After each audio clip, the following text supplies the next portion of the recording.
All right, you guys, so a quick update on the T-Bone Racing ramp video.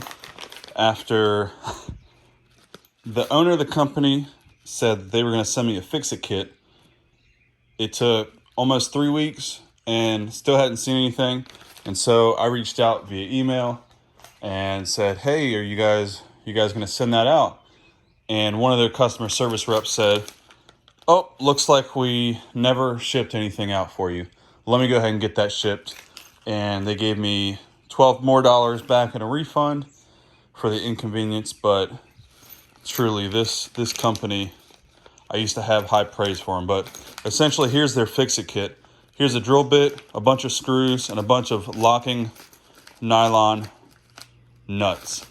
And so I'm guessing, no instructions or anything, I'm guessing what they want me to do. And just kind of, if you guys didn't see the first video, after 7 or 8 jumps with the Traxxas Max, which is a 10th scale, hardly an 8th scale vehicle, off of their largest, biggest, baddest ramp, these rivets up here, well, that was under here, but those type of rivets popped out. So it looks like their solution is to have me drill out every single rivet all throughout here and replace it, I guess, with the button head screw pointing up. It's not too tall. I guess the tires would be okay running over that because these are,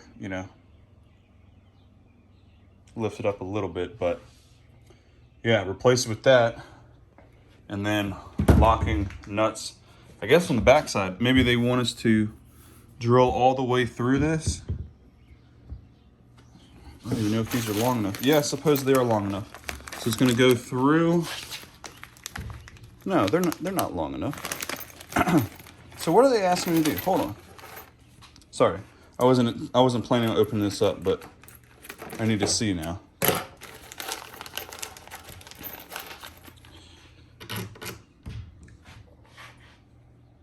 Like that. So there's hardly any room for the locking nylon nut. Let me get one of these out.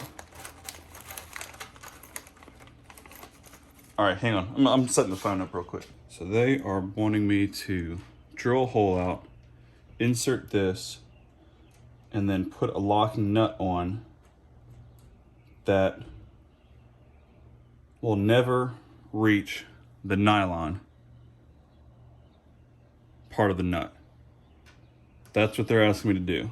They gave me a bunch of screws that are not long enough.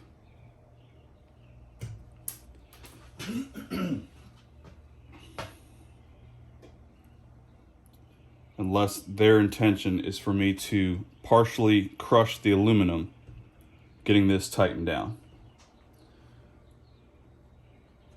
Is that what they're wanting me to do?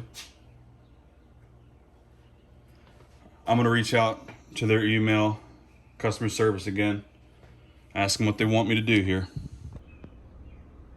All right, so I went and bought a bunch of what I thought were these screws, truss Phillips machine, but my mistake, they were all in the same spot.